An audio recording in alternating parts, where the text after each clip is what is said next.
CTR is one of my favourite PS1 games of all time. It's like, out of all the kart racer games, I think this is the best that was at the time. I mean, at the time there was just CTR, Diddy Kong, and Mario Kart. Mario Kart was standard, Diddy Kong had more adventure, like actual goals, whereas CTR had full-on adventure and a lot more replay value than any other kart between the other two as well. Because you could race, you had the adventure mode, you had the Grand Prix, you had the time trial, and the multiplayer. But in the adventure mode, you can do a race to get a trophy, race to get a time trial, and race to get the CTR coins. In every single stage, you have boss fights, you unlock new characters. There was like the boss time trials and the Nitro time trials and the staff time trials. There was so much to be done in that game, and when I first heard they were going to do a remake of this, or a remastering of this, it's like, fuck yes, I want this. CTR Nitro-Fueled. Like, perfect, because Nitro is a part of everything, and insane, and the trilogy was brilliant as well, even though I prefer playing the original trilogy, because the actual collision detection was a lot better in the classics, because it was more square rather than rounded. But whatever. CTR Nitro-Fueled plays exactly the same, although I do think power drifting seems to be a bit more off kilter, because it seems like I have to move the analog stick all the way, and it just feels like I need to turn a lot more than I need to. I'm just getting the timing down, because now we have 3 different versions of a HUD element. Like, you want a standard bar, you want a speed bar, or you want the natural bar, which has 2 different blocks.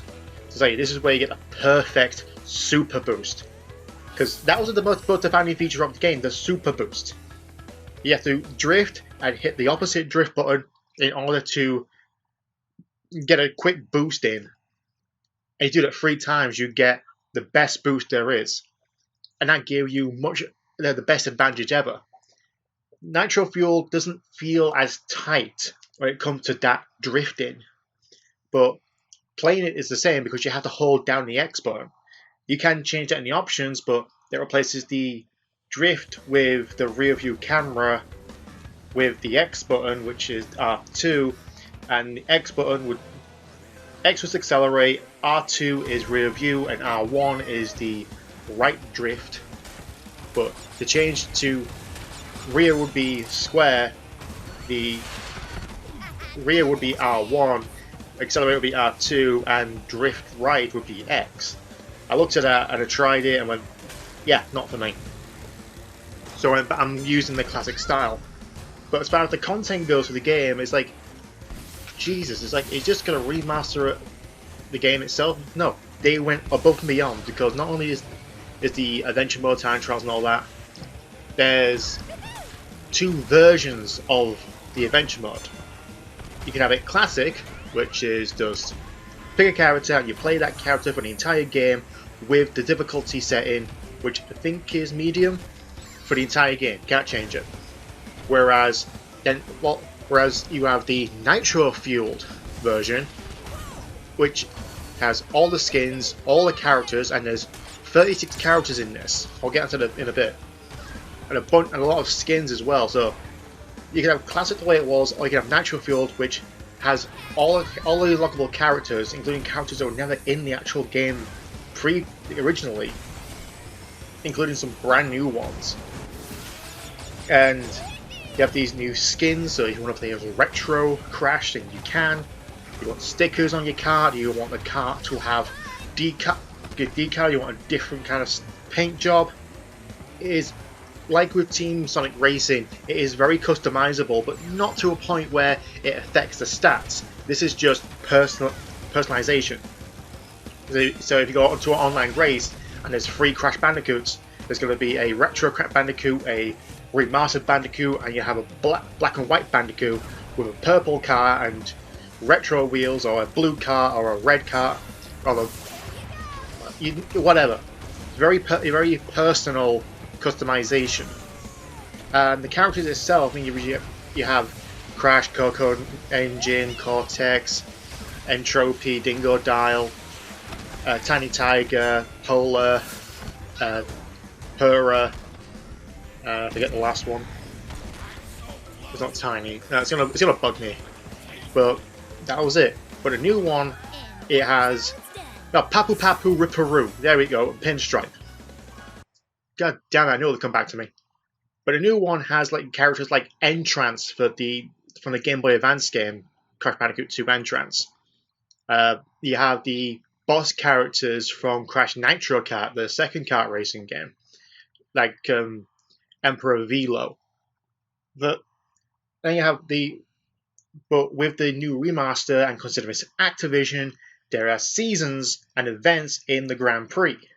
And I'm 50-50 split on this one because these events are timed, so they're expecting players all around the world to keep playing this game daily to get all the mini achievements or little events completed, like being first place in all 3 laps, do a super boost perfectly on every single one, or do many hops or hit a player right behind you without looking. You know, little things, and that gives you experience to unlock new things. But it's I just got into it as soon as the event is ending with the Spyro event, which, yeah, Spyro the Dragon, since that got re-released and remastered, is now in CTR, and seeing Spyro, Hunter, and Nasty Nog driving in this game, it feels surreal. But it shouldn't feel surreal because Crash and Spyro have crossed over before and have advertised in each other's games. It's kind of weird. It's still surreal, especially seeing the remastered versions interact. But anyway, it's all the event is like it specifically is the live service model. It wants you to keep playing for as long as possible, for as many times as possible during its times of release. But I don't have that investment, especially with currently the day job and baby. I don't have that investment to keep playing just to get the events to earn new unlockables and Wumpa coins. And speaking of the Wumpa coins, that is the currency in the game that you get to buy new skins and characters. Fair enough. TSR also had a currency that you were given upon completing events and races. The difference is that was an RNG slot machine that gave you all the parts and some power-ups and whatnot, and that was it. This time, it's different.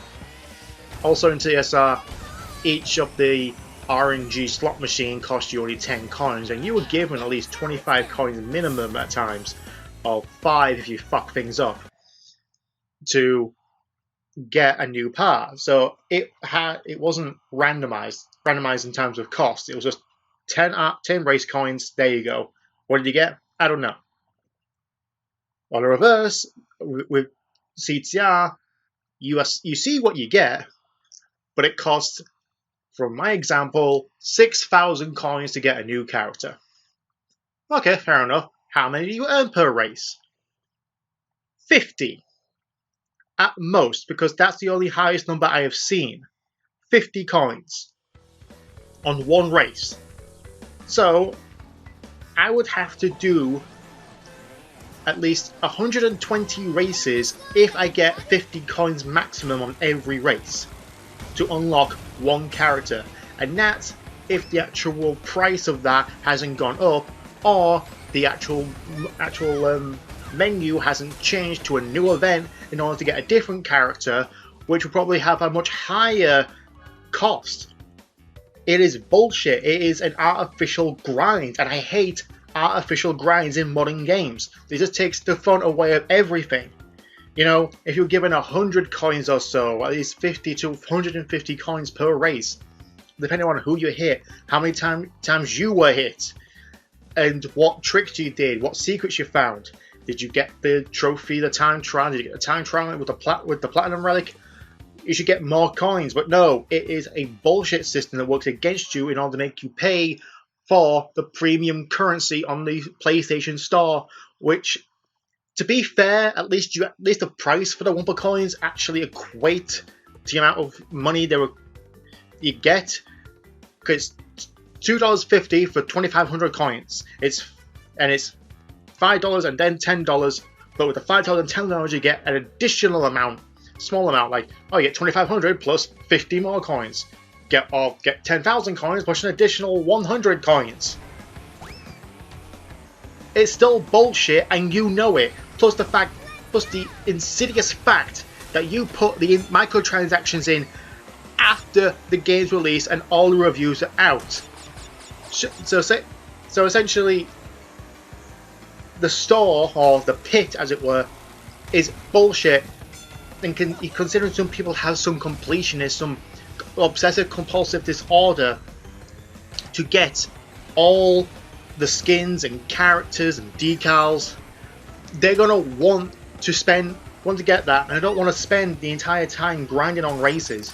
Yeah, you'll be the best racer in the entire freaking universe and take over Nitrous Oxide's palace if you were, but it'll be boring considering you'll still earn at least 20 to 50 coins per race, making it completely worthless, and just twisting your arm even more to say, hey, you don't know what, you can pass all this grind and I will stop twisting the corkscrew I got on your head if you just purchase 10,000 coins from the store and make us more money. Fuck off! Seriously, loot boxes should not be in $50 to $60 games, okay? That should be a rule. If you're going to put microtransactions into a game, you release the game for free. Alright, that's my rant over for that. Overall game thoughts. I freaking love CTR. This one, I'm kind of iffy on the whole Nitro-Fueled remaster, but again, it was just CTR again. What difference would it be if I went back to the original? At least with the remaster, Crash Bandicoot 1 is worth playing compared to the PS1. With the PS1, basically, it's what you get if you... It is basically a trial by fire. The remaster actually allows several new things that were introduced in the later games. And plus, there's the unlockable level, there's 2 downloadable levels for Crash Bandicoot. There's a downloadable level of Crash Bandicoot 1, which was an unreleased one, and there's a brand new level in Crash Bandicoot 3, making it more worthwhile to get the remaster, but still get the original trading on PlayStation, which I have. CTR, it's still fun. It still feels fast. I'm enjoying it much more than Team Sonic Racing. The bottom line is, for me, Team Sonic Racing is fun, but for a while, and then it becomes a grind. CTR is going to be a grind to get all the character skins, but it's not important to the main game, and the main game is fun from beginning to end, and I'm going to play more of it now.